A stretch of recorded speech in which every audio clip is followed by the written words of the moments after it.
Hey everyone, welcome back to Open the Door Sparta Podcast.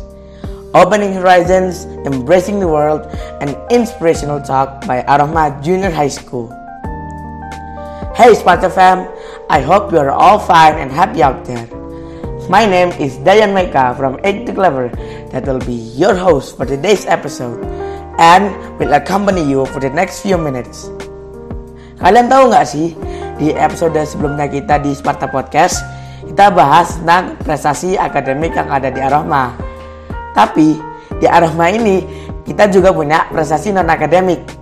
Nah, beruntung sekali nih, kita kedatangan narasumber yang luar biasa. Dia adalah salah satu santri SMP Ar-Rahma Putra dan telah memenangkan banyak lomba, apalagi di bidang non-akademik. So, let's welcome Mas Fatih Azizi.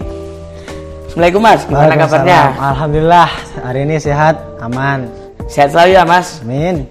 Nah, ngomong-ngomong, Mas kan sekarang kan kelas 9. Pasti diantemi banyak ujian kan, yang dari asrama, yang dari sekolah, dan tentu gak gampang-gampang kan. Siapa tahu nggak ngadepin ujiannya ini? Ya, sebenarnya bukan perkara saya siapa atau enggak. Ini tentang bagaimana saya berusaha untuk menghadapi ujian tadi. Jadi kalau emang saya awalnya nggak siap, ya saya harus siap. Kalau emang saya siap, saya harus lebih mempersiapkan lagi. Jadi kalau ada seperti ujian seperti itu, bukan masalah saya siap atau enggak, tapi emang saya harus tetap berusaha. Entah awalnya saya siap atau enggak gitu. Semoga lancar ya Mas ujiannya. Amin, amin. Dikasih nilai yang bagus. Amin. Amin.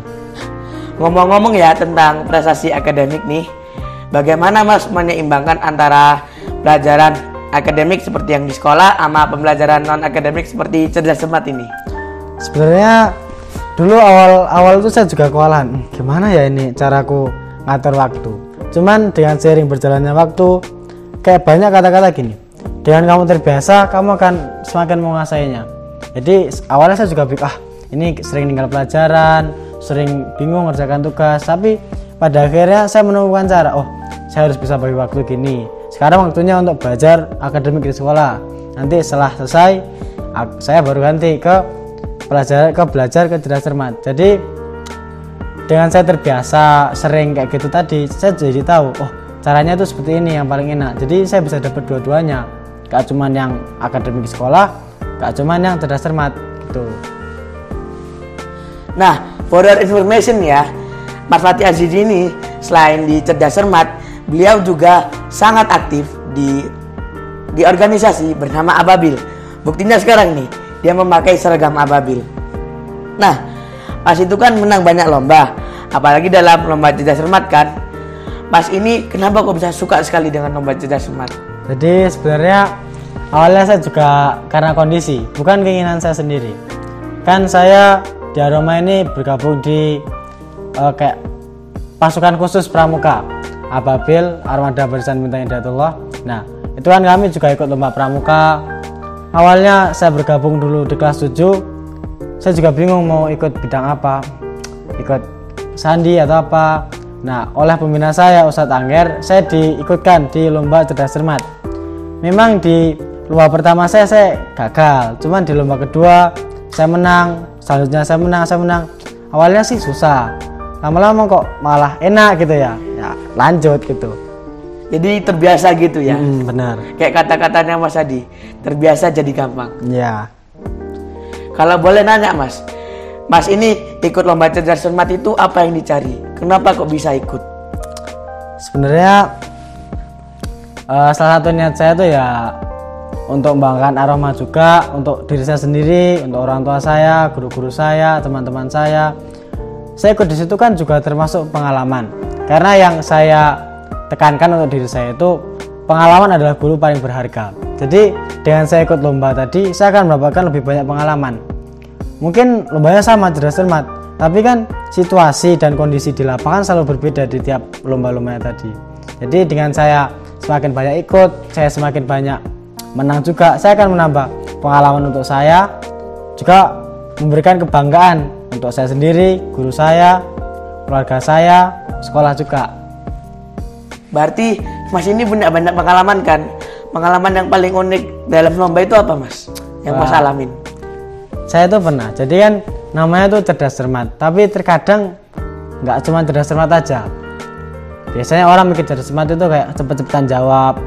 Saya dulu ada lomba itu wawancara, jadi kami dibacakan soal, jawabnya itu langsung hadap-hadapan dengan penguji.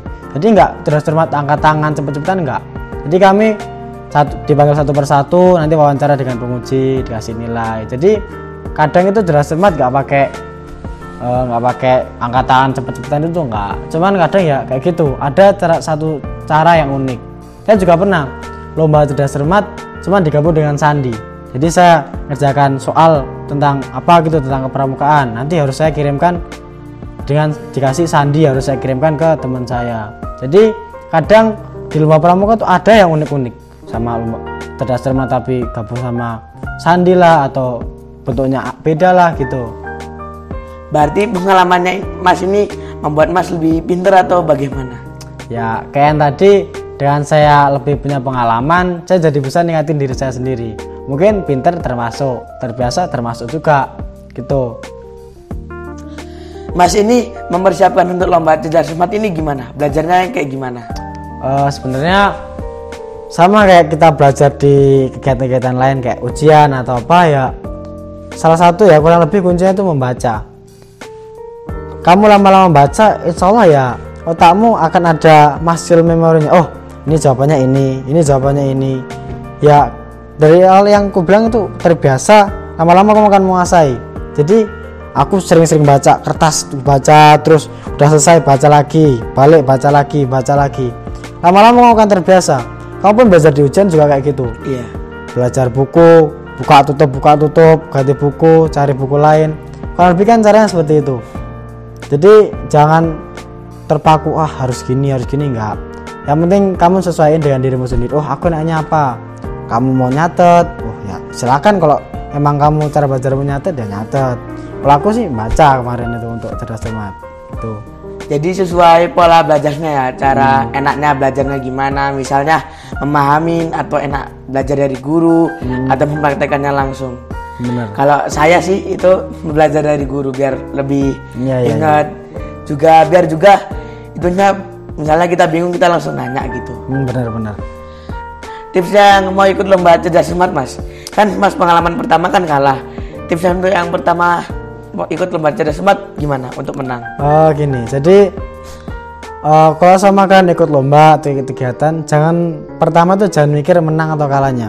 Pikirkan dulu, oh aku lomba ini ikut nih nggak apa, buat pengalamanku. Siapa tahu sama aku kalah nih, ya nggak apa-apa, jadikan buat pelajaran, jadikan buat evaluasi. Oh aku salah di lomba ini, nanti di lomba kedepannya, acara kedepannya aku perbaiki diriku.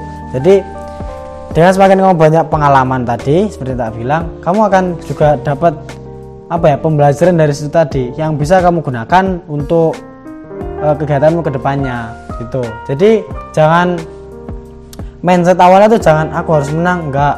Kalau emang terus juga kamu jangan mikir bakal kalah gini, enggak bakal menang, jangan mikir gitu.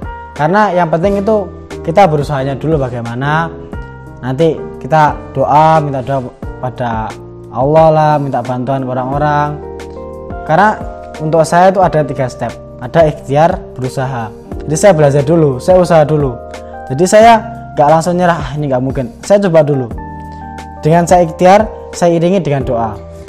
Baru saya ikhtiar tadi, saya panjatkan doa ke Allah, ya Allah bantulah saya di ini. Karena saya yakin usaha itu nggak akan berhasil kalau tanpa doa, dan doa juga nggak akan berhasil tanpa usaha. Setelah 2 step pertama tadi selesai, tinggal step saya yang terakhir, tawakal. Saya udah selesai nih, udah mengerjakan soal dan bla bla bla, udah belajar, udah manjatkan doa. Step terakhir saya itu tawakal. Oh ya udah, sekarang saya pasrahkan pada Allah. Saya udah berharap yang terbaik, saya udah berusaha yang terbaik. Moga-moga Allah ngasih yang terbaik juga buat saya gitu. Biasanya lomba cerdas cermat ini tim atau Mas sendiri atau koordinasinya gimana? Kadang itu ada yang 1 orang, kadang ada 2 orang. Kalau yang waktu ada sandinya itu 4 orang. Jadi ya kalau sama sendiri nih individu ya saya saya biasa aja kayak belajar sendiri. Berarti saya pelajari semuanya. nggak saya bagi-bagi, nggak. Kalau sama berdua kadang biasanya itu berdua atau satu orang. Kalau berdua ya kadang kami bagi, oh kamu belajar yang ini, aku belajar yang bagian ini. Jadi biar mungkin salah satu orang bisa membenarkan kesalahan orang lain gitu. Saya penasaran Mas itu pernah ikut di lomba mana aja dan menang apa aja? Gini, kalau di pramuka di Ababil itu ya, saya selalu ikut cerdas cermat. Jadi kalau ada cerdas cermat saya selalu ikut lomba cerdas cermat. Dan dari berapa ya, mungkin 7 atau 8 9 lomba itu saya cuma kalah sekali. Sisanya itu cerdas cermat saya ikut semua, saya menang. Kadang emang nggak juara 1 tapi ya tetap menang lah hitungannya. Kadang juga saya ikut yang sandi SMS, sandi Morse Semapur juga pernah gitu.